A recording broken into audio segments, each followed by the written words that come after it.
ये मीरठ का जिला है जहां से एक चिंगारी निकली थी सन 57 में।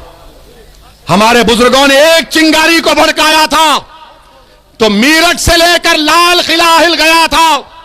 अंग्रेजों को भागना पड़ा लाल किले पर। मीरठ के बहादुरों ने, गाजियों ने, मीरठ के शोहदाओं ने अंग्रेजों की ईंट से ईंट बजा दी थी। आज असदुद्दीन ओवैसी आपसे वही गुजारिश करने आया है, तुम इस तारीखी सरजमीन पर बसने वाले हो, तुम एक चिंगारी दिखाओ, एक हरकत दिखाओ। जिस तरह हमारे बुजुर्गों ने, तुम्हारे बुजुर्गों ने सन 57 में अंग्रेजों के खिलाफ जिहाद किया था, सन 57 में अंग्रेजों की गुलामी से देश को आजाद कराने के लिए अपनी जानों को निछावर कर दिया था।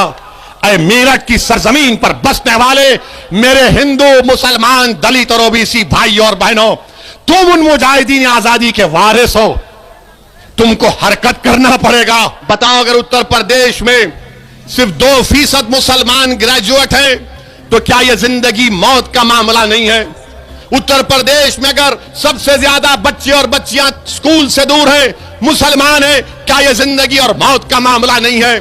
उत्तर प्रदेश की जेलों में 27% मुसलमान अंडर ट्रायल हैं तो क्या यह जिंदगी और मौत का मामला नहीं है?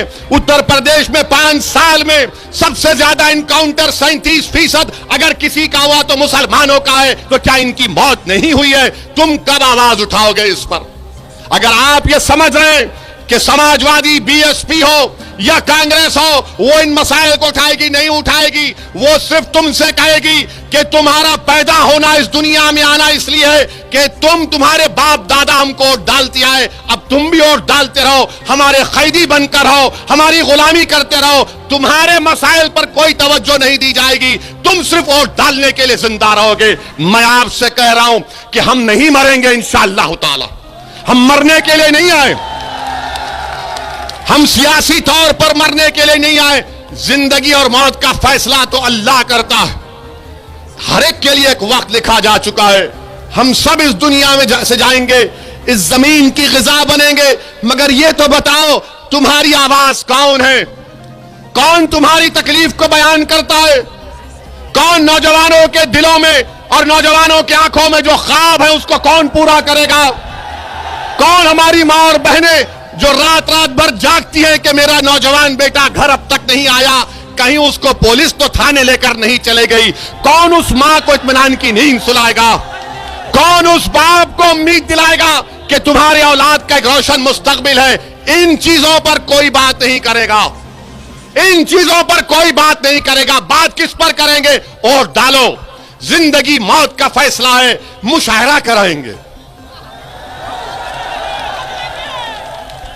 रमजान की ईद आएंगी तो ना उनको रोजे से मतलब, ना कुरान से मतलब, मगर घर को मुसलमान के आ जाएंगे टोपी पहनकर कि शीर खुरमा खिला दे। बकरीद आएगी तो कहेंगे कि बेटा कुछ गोश्त खिला दे। ईदगाह के सामने आकर ठहर जाएंगे, ईदगाह के सामने आकर ठहर जाएंगे, किसी गरीब मुसलमान को हाथ पकड़ के बोलेंगे आ गले लग जा। गले तो लगा लेंगे मगर दिल में जो धड़कने हैं वे तुम्हारी नफरत और बर्बादियों से भरी हुई है। यह सच्चाई बयान कर रहा हूं मेरे अजीज दोस्तों और बुजुर्गों। इन अहम बात पर, इन नुकात पर, इन पॉइंट्स पर आपको गौर करना है मेरे अजीज दोस्तों और बुजुर्गों। आज मंजलिस आपसे यही अपील करनी आई है कि पहले अपने घर की फिक्र करो, अपने घर में चिराग जलाओ, अपने घर को रोशनी, घर में रोशनी पैदा करो, अपने घर में अंधेरा पैदा होने मत दो मेरे अजीज दोस्तों और बुजुर्गों। फिर एक और वाकया, योगी आदित्यनाथ जिनको मैं बाबा कहता हूं, बाबा कहते हैं, मोदी भी कहते हैं सबका साथ, सबका विश्वास, सबका विकास। और कल मोदी जी तो देश के सामने 10 बजे आ गए, आके बोले भाइयों बहनों हमने तारीख बना दी, 100 करोड़ वैक्सीन लग गए, 100 करोड़ वैक्सीन लग गए। मोदी जी जरा कम करके फेंकते तो अच्छा था। 100 करोड़ लगे, मगर कितने भारत के बाशिंदों को लगे? अच्छा, इसमें हाथ उठाइए, कितनों ने अब तक 2 टीके लगाए? कितनों ने 2 टीके लगाए? डरिए मत। कितनों ने 1 टीका लगाया? मोदी जी देखो, सिर्फ 1 टीका लगा और ये बाजा बजा रहे हैं।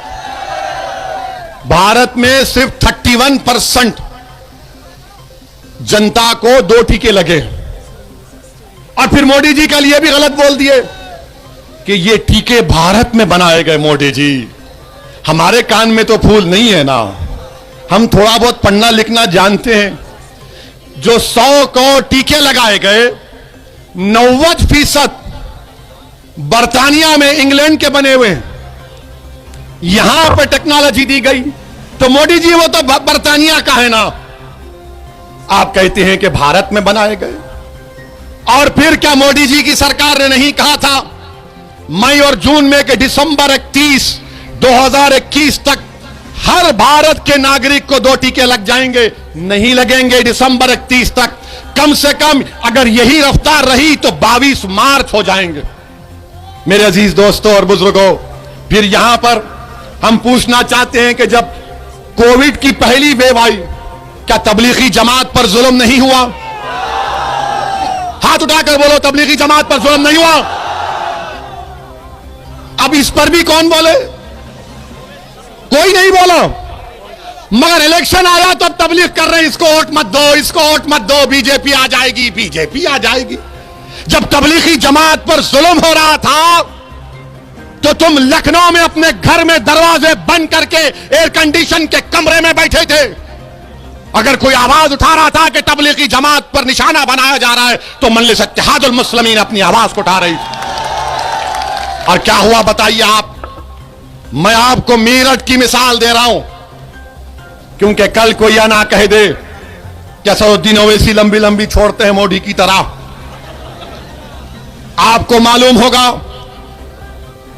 मवाना में एक जमात आई थी, वहां पर एक सब इंस्पेक्टर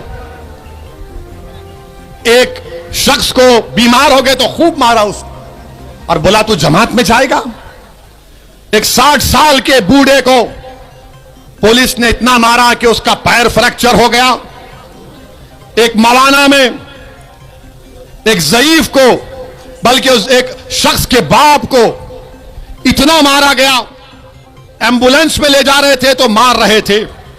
और फिर एक 22 साल की हमारी बहन ताजिम, जिसका नाम ताजिम है, याद रखो, वो 3 अस्पताल में गई, उसके अतड़ियों में दर्द था। ये 9 मई की बात कर रहा हूं, वरना ये 20% 80% ये बोलेंगे कहां से लाए, कहानी बना रहे हैं। इस ताजीम को लोकप्रिय अस्पताल मेरठ में लेकर गए, बोले नहीं लेंगे। नूटेमा हॉस्पिटल लेकर गए शहर में, नहीं लिए। मेरठ मेडिकल कॉलेज को लेकर गए, नहीं लिए। और सुभरता मेडिकल कॉलेज में लेकर गए तो वो वेंटिलेटर पर आ गई और 3 दिन के बाद उसकी मौत हो गई। मेरे अजीज दोस्तों और बुजुर्गों, ये सबका साथ और सबका विश्वास की निशानी है बाबा। और फिर 6 मई को अमरीन हामिला थी। हिंदुस्तान अखबार की रिपोर्ट है, लिसारी गेट श्यामनगर की रहने वाली। 7 मई को उसको दर्द शुरू हुआ, हर अस्पताल में लेकर जा रहे थे, नाम अमरीन था तो कहा कोविड का टेस्ट नहीं है, नहीं लेंगे। अमरीन अस्पताल पहुंचने तक तड़प तड़प कर अमरीन मर गई। ये सबका साथ, सबका विश्वास है। आप बताइए, जो कुछ नाम आपके सामने कह बता रहा हूं, ये सब सच्चे हैं। और मेरे अजीज दोस्तों और बुजुर्गों, ये मेरठ का जिला है जहां से एक चिंगारी निकली थी सन 57 में। हमारे बुजुर्गों ने एक चिंगारी को भड़काया था तो मेरठ से लेकर लाल किला हिल गया था। अंग्रेजों को भागना पड़ा लाल किले पर। मेरठ के बहादुरों ने, गाजियों ने, मेरठ के शोहदाओं ने अंग्रेजों की ईंट से ईंट बजा दी थी। आज असदुद्दीन ओवैसी आपसे वही गुजारिश करने आया है, तुम इस तारीखी सरजमीन पर बसने वाले हो, तुम एक चिंगारी दिखाओ, एक हरकत दिखाओ, जिस तरह हमारे बुजुर्गों ने, तुम्हारे बुजुर्गों ने सन 57 में अंग्रेजों के खिलाफ जिहाद किया था। सन 57 में अंग्रेजों की गुलामी से देश को आजाद कराने के लिए अपनी जानों को निछावर कर दिया था।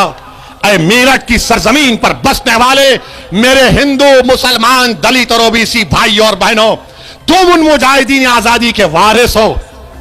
तुमको हरकत करना पड़ेगा, तुमको इंसाफ के लिए उठना पड़ेगा, तुमको मायूसी को खत्म करना पड़ेगा, तुमको अपने बुजुर्गों के बहादुरों की कहानियों को दोबारा दोहराना पड़ेगा।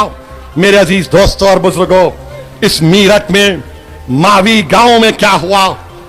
दिसंबर 2020, जनवरी 2021 को कई मुस्लिम परिवारों को अपना घर बार छोड़कर जाना पड़ा।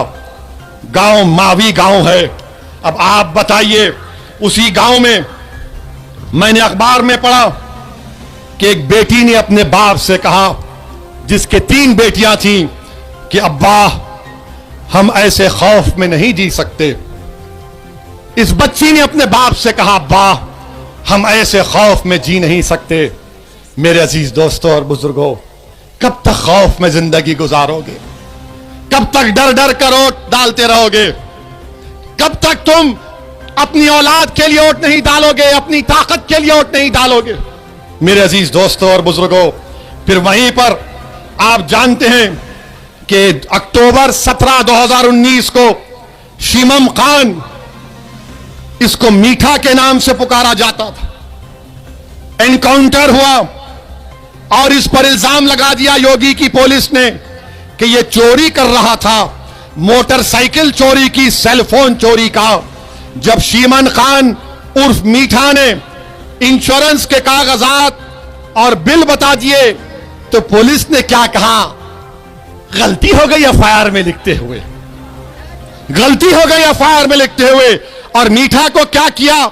मीठा को खेत में ले जाकर पेट में गोली मारी, फिर दूसरी गोली मारी, तीसरी